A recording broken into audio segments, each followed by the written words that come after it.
अस्सलाम वालेकुम स्टूडेंट्स। आज हम 9th क्लास की केमिस्ट्री का 1.6 topic mole and Avogadro's number को डिस्कस करेंगे। सो फर्स्ट ऑफ ऑल यहाँ पर आपको थोड़ी सी कुछ टर्म्स दी हुई हैं ग्राम एटॉमिक और ग्राम मॉलिक्यूलर मास और फार्मूला मास के हवाले से कि ये सारी टर्म्स किस चीज़ के लिए यूज़ होती हैं।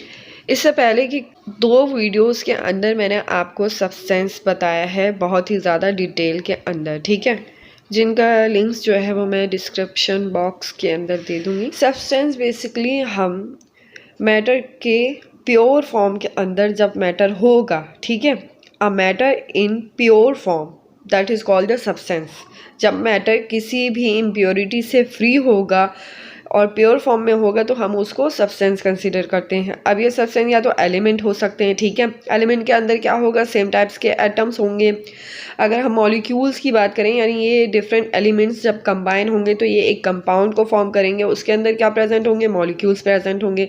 इसी तरीके से अगर हम फार्मूला यूनिट्स की बात करें तो वो किन कंपाउंड्स के लिए हम कैलकुलेट करते हैं फार्मूला मास को, जो कि आयनिक कंपाउंड्स होते हैं और क्रिस्टल फॉर्म में पाए जाते हैं, ठीक है। तो ये एक सब्सटेंस का ओवरव्यू हो गया। अब अगर हम ये कहें कि एक कार्बन का जो है वो एटम है, हमने कहा कि तमाम एलिमेंट्स जो हैं वो कैरी करते हैं सेम टाइप्स के एटम्स को, ठीक है, कि उनमें सेम टाइप के एटम्स प्रेजेंट होते हैं, लेकिन कितने प्रेजेंट होते हैं, यानी एक अगर कार्बन का एलिमेंट है तो उसके अंदर कितने एटम हैं, ठीक है। अगर एक वाटर मॉलिक्यूल है तो उसके अंदर कितने मॉलिक्यूल्स प्रेजेंट हैं, ठीक है। अगर एक फार्मूला यूनिट है सोडियम क्लोराइड का और यानी टेबल सॉल्ट है, वो मैं आपको किसी भी 1 स्पून में दे दूं, तो अब मैं आपसे पूछूं कि इसके अंदर कितने फार्मूला यूनिट प्रेजेंट हैं सोडियम क्लोराइड के, तो ये क्वेश्चन अराइज होते हैं, ठीक है। क्या आप मुझे बता सकते हैं, ये काफ़ी डिफ़िकल्ट वर्क है, यानी कोई इंसान इसको जिस तरीके से कहते हैं ना कि हमारे सर में कितने बाल हैं उसको कोई काउंट नहीं कर सकता, यानी अनकाउंटेबल। तो ये एक बहुत मुश्किल मरहला है जिसको सॉल्व करने के लिए एवोगैड्रोस जो एक इटालियन केमिस्ट थे, उन्होंने कहा कि एक मोल के अंदर किसी भी एक मोल के अंदर किसी एटम के एक मोल के अंदर किसी मॉलिक्यूल के एक मोल के अंदर या किसी फार्मूला यूनिट के एक मोल के अंदर कितने पार्टिकल्स होंगे, एक कांस्टेंट वैल्यू उन्होंने बताई, दैट इज 6.02 एक्सपोनेंट 23, ठीक है। उन्होंने कहा कि एक मोल जब भी किसी का लिया जाएगा तो उसके अंदर इतने ही पार्टिकल्स होंगे, 6.02 एक्सपोनेंट 23, ठीक है। फॉर एग्जांपल अगर मैं आपसे कहूँ कि आप मुझे 12 अंडे दे दें तो आप क्या कंसिडर करेंगे कि ये 1 डोजन एग्स मांग रही हैं। अगर मैं आपसे कहूँ कि आप मुझे 12 बनानास दे दीजिए तो आप क्या कंसिडर करेंगे इसको कि ये 1 डोजन क्या मांग रही हैं, केले मांग रही हैं, ठीक है। यानी ये जो 12 की क्वांटिटी है केले की या एग्स की, तो ये क्या है, 1 डोजन के बराबर है, ठीक है। यानी 12 केले किसके बराबर हैं, 1 दर्जन के बराबर हैं। 12 अंडे किसके बराबर हैं, 1 दर्जन के बराबर है। तो ये बात समझ में आ रही है। इसी तरीके से एक मोल कितने पार्टिकल्स के बराबर है, 6.02 एक्सपोनेंट 23। तो ये बात समझ में आ गई एवोगैड्रो की। इसके बाद आता है आपका मोल। मोल क्या है, मोल एक यूनिट है, ठीक है। जिस तरीके से हम बनानास को डोजन में ले रहे हैं, इसी तरीके से अगर हम पोटैटोस लेते हैं, यानी सब्ज़ी वाले के पास जाते हैं और हम कहते हैं कि हमें 1 किलो आलू दे दो या 1 किलो टमाटर दे दो, बेकरी में जाते हैं तो हम कहते हैं कि 1 दर्जन अंडे दे दो। इसी तरीके से अगर हम कपड़ा खरीदते हैं तो हम कहते हैं कि हमें 2 मीटर दे दो या 3 गज दे दो। अगर हम किसी की हाइट लेते हैं तो उसको फिर इंचेस में, फीट में लेते हैं, ठीक है। तो ये सारे जो यूनिट्स हैं क्या है, किसी भी क्वांटिटी को डिफाइन करने का। इसी तरीके से अगर आप लेबॉर्ट्री के अंदर किसी सब्सटेंस के अंदर ये बोलें कि हमें इतने मोल्स चाहिए, इतनी क्वांटिटी चाहिए वाटर की, तो आप ये तो नहीं बोलेंगे कि 1 किलो वाटर डाल दो इसमें, या 1 किलो सल्फ्यूरिक एसिड डाल दो, या 1 दर्जन इसमें सोडियम क्लोराइड डाल दो। तो उस जगह पर लेबॉर्ट्री के अंदर जो यूनिट यूज़ होता है उसको हम मोल कंसीडर करते हैं। ठीक है, क्या कंसीडर करते हैं? मोल। और मोल क्या है? एक यूनिट है। किसको कैलकुलेट करने के लिए? अमाउंट ऑफ सब्सटेंस को कैलकुलेट करने के लिए। सब्सटेंस मैं आपको बता चुकी हूँ कि सब्सटेंस किसको कहते हैं? एलिमेंट को, कंपाउंड्स को, या फॉर्मूला यूनिट्स को। ठीक है, तो ये एक ओवरव्यू था, काफ़ी थोड़ा डिटेल में चला गया, लेकिन अब जो चीज़ें मैं आपको समझाऊंगी वो बहुत जल्दी जल्दी समझाऊंगी। ठीक है, नाउ अब आते हैं हम अपने मेन टॉपिक की तरफ, दैट इज़ 1.61। ठीक है, आपको पता है अगर एटम का मास हम कैलकुलेट करते हैं तो हम उसको एटॉमिक मास कहते हैं। अगर हम मॉलिक्यूल का मास लेते हैं तो हम उसे क्या कहते हैं? मॉलिक्यूलर मास कहते हैं। इसी तरीके से जब हम आयनिक कंपाउंड्स का मास कैलकुलेट करते हैं तो हम उसको फॉर्मूला मास कहते हैं। ठीक, अब ये जितने भी मासेस हैं वो किस में लिए जाते हैं? AMU के यूनिट के अंदर लिए जाते हैं। अगर मैं इन मासेस को एक्सप्रेस कर दूं ग्राम के अंदर तो फिर ये क्या बन जाएंगे? Gram atomic mass, gram molecular mass and gram formula mass. ठीक है, अब जैसे यहाँ पर आपको ग्राम एटॉमिक मास दिया हुआ है कि the atomic mass of an element expressed in gram is called gram atomic mass, यानी एटॉमिक मास को हमने किस में एक्सप्रेस कर दिया?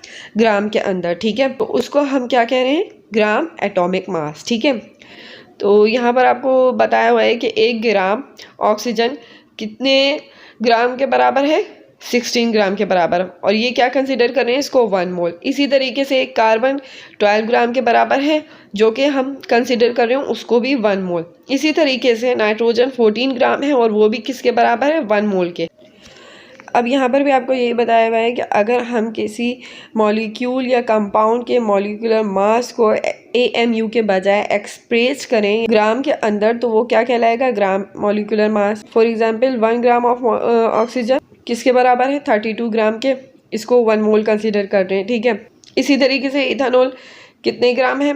46 ग्राम है और इसको भी 1 मोल कंसीडर कर रहे हैं। ठीक है, now the gram formula mass of an ionic compound expressed in gram, it is also called the gram formula mass। ठीक है, अब ये जितने भी मासेस हैं जिनको हम एक्सप्रेस कर रहे हैं ग्राम के अंदर, इसको हम क्या कंसीडर कर रहे हैं? 1 मोल के बराबर। ठीक है, फॉर एग्जांपल हमने 12 ग्राम कार्बन को कितना कंसीडर किया? 1 मोल। ठीक है, तो अब यहाँ पर मोल में आपको क्या बताया जा रहा है? यही बात बताया जा रही है कि मोल जो है वो अमाउंट ऑफ सब्सटेंस को कैलकुलेट करने के लिए यूज़ होता है और ये एक यूनिट है जिसमें हम एटॉमिक मास और मॉलिक्यूलर मास और फॉर्मूला मास को एक्सप्रेस करते हैं ग्राम के अंदर। ठीक है, अब यहाँ पर इस पिक्चर में देखें आप कि gram atomic mass and AMU।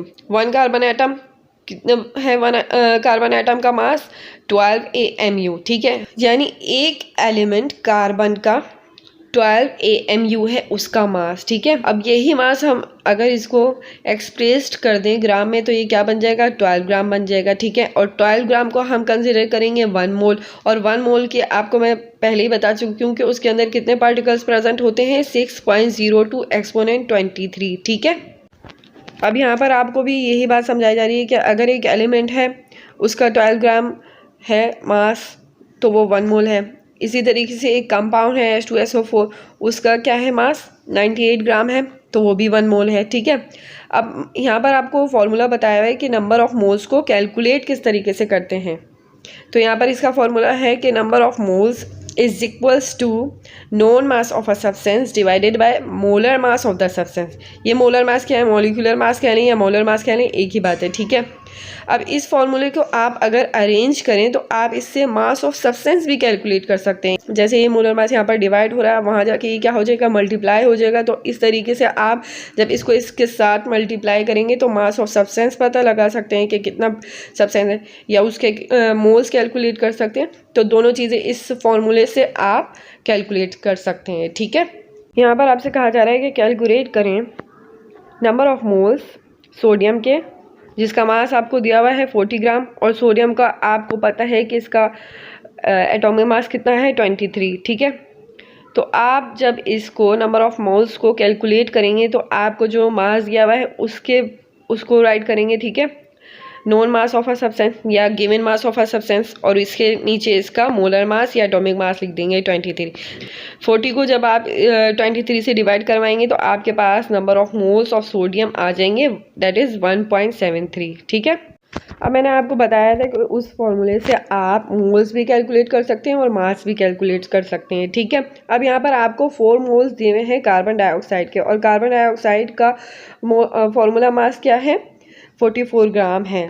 जब आप इसको 4 मोल्स को मल्टीप्लाई करेंगे इसके मोलर मास से 44 ग्राम से, ठीक है, तो आपके पास क्या आ जाएंगे, मास आ जाएगा कार्बन डाइऑक्साइड का, ठीक है, जो कि आ रहा है 176 ग्राम। Understand now. अब आ जाता है आपका एवोगैड्रोस नंबर। एवोगैड्रोस नंबर मैं आपको डिटेल में स्टार्टिंग में बता चुकी हूँ। बेसिकली एवोगैड्रोस नंबर के थ्रू हम किसी भी सब्सटेंस के अंदर उसके पार्टिकल्स को कैलकुलेट कर सकते हैं। और पार्टिकल्स क्या होते हैं, एटम्स होते हैं, मॉलिक्यूल्स होते हैं, या फिर आयंस प्रेजेंट होते हैं किसी भी सब्सटेंस के अंदर। तो उन पार्टिकल्स को कैलकुलेट करने के लिए किस चीज़ की नीड होती है, हमें एवोगैड्रोस नंबर की नीड होती है। तो यहाँ आपको 1.7 में न्यूमेरिकल में आपसे पूछा जा रहा है कि कैलकुलेट करें number of atoms 9.2 gram of calcium के अंदर, ठीक है, कि एक कैल्शियम है उसका आपको मास दिया हुआ है 9.2 ग्राम, और कहा जा रहा है कि इसके नंबर ऑफ एटम्स मालूम करें।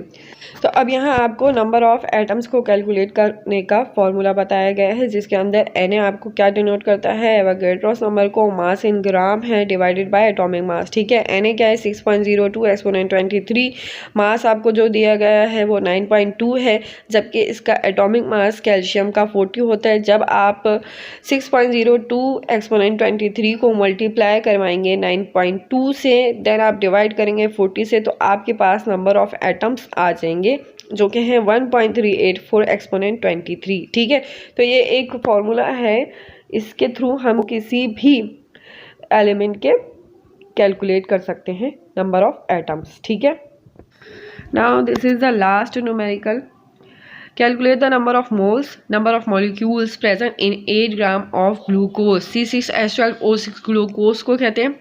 तो अब ये कह रहे हैं कि हमें कैलकुलेट करके दिखाएं नंबर ऑफ मोल्स को और नंबर ऑफ मॉलिक्यूल्स को। मॉलिक्यूलर वेट ग्लूकोज का 80 ग्राम है, जबकि इन्होंने जो मास दिया हुआ है इसका वो 8 ग्राम है, ठीक है। आपको पता है कि नंबर ऑफ मोल्स किस तरीके से कैलकुलेट करते हैं, given mass of a substance divided by molar mass, ठीक है। अब यहाँ पर आपको गिवन मास क्या है 8 ग्राम और इसका मोलर मास क्या है 180 ग्राम। जब आप इसको 8 को डिवाइड करवाएंगे 180 से, तो आपके पास मोल्स आ जाएंगे 0.04, ठीक। अब आपको मल्टीप्लाई करवाना होगा नंबर ऑफ मोल्स को एवोगैड्रो नंबर से, ठीक है। जब आपने 0.04 को मल्टीप्लाई किया 6.02 एक्सपोनेंट 23 से, तो आपके पास आंसर आ जाता है 0.240 एक्सपोनेंट 23। चूँकि 0 कोई हमारे पास सिग्निफिकेंट फिगर नहीं था, इसलिए हमने इसको क्या लिख दिया 2.40 एक्सपोनेंट 23 मॉलिक्यूल ऑफ ग्लूकोज आ गया हमारे पास, ठीक है।